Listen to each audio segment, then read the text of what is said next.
கட்சி தாவல் தடை தொடர்பாக அரசமைப்பு சட்டத்தின் எத்தனையாவது அட்டவணையில் குறிப்பிடப்பட்டுள்ளது? ஆன்சர் 10வது அட்டவணை. ஸோ கட்சி தாவல் தடை, அதாவது பார்த்தீங்கன்னா இப்போ ஒரு எம்பி இருக்காங்க, மெம்பர் ஆஃப் பார்லிமெண்ட் இருக்காங்க, இல்லைன்னா மெம்பர் ஆஃப் லெஜிஸ்லேட்டிவ் அசம்பிளி, அதாவது ஒரு எம்எல்ஏ இல்லை ஒரு எம்பி இருக்காங்கன்னு வச்சுக்கோங்களேன்.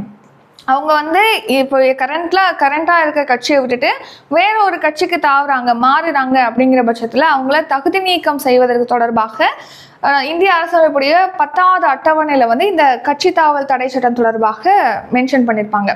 ஸோ அரசமைப்பு சட்டத்துடைய 10வது அட்டவணையில் பார்த்தீங்கன்னா கட்சி தாவல் தடை சட்டம் பற்றி குறிப்பிடப்பட்டிருக்கு.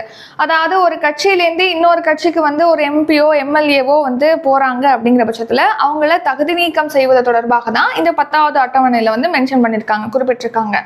ஸோ இந்த 10வது அட்டவணை அப்படிங்கிறது பார்த்தீங்கன்னா 1985ஆம் ஆண்டு 52வது சட்டத்திருத்தம் மூலமாக, திருத்த சட்டம் மூலமாக 10வது அட்டவணை வந்து இந்திய அரசமைப்பில் சேர்க்கப்பட்டது. இப்போ எதுக்காக இந்த கட்சி தாவல் தடை சட்டம், இந்த 10வது அட்டவணை பற்றிலாம் பார்க்குறோம்னா, இப்போ காங்கிரஸ் கட்சியிலேருந்து பார்த்தீங்கன்னா கட்சியில் வந்து பிஆர்எஸ் எம்எல்ஏக்கள் வந்து சேர்ந்துக்கிட்டு இருக்காங்க. மேலும் இணைஞ்சாலும் அந்த தொகுதிகளில் இடைத்தேர்தல் நடத்தப்படாது அப்படின்னு சொல்லிட்டு தெலுங்கானா முதலமைச்சர் ரேவந்த் ரெட்டி சொல்லியிருக்காங்க. அது எப்படி முடியும்? இப்போ இந்த கட்சி தாவல் தடை சட்டம் மூலமா ஒரு கட்சியிலேருந்து இன்னொரு கட்சிக்கு மாறுறாங்க அப்படிங்கிற பட்சத்தில் அவங்க தகுதி நீக்கம் செய்யப்படுவாங்க. தகுதி நீக்கம் செய்யப்பட்டா அந்த இடத்துக்கு இடைத்தேர்தல் நடத்தி ஆகணும், அந்த மாதிரி சிச்சுவேஷன் வரும். ஸோ ஆனால் வந்து இவர் என்ன சொல்லியிருக்காரு, அப்படி நடத்தப்படாது, இடைத்தேர்தல் நடத்தப்படாது அப்படின்னு சொல்லி மென்ஷன் பண்ணியிருக்காங்க. இது வந்து 10வது அட்டவணையை வந்து அவமதிப்பதாக இருக்கு அப்படின்னு சொல்லிட்டு நீதிமன்றம் தெரிவிச்சிருக்காங்க. அதனாலதான் இதை பத்தி பார்க்கிறோம்.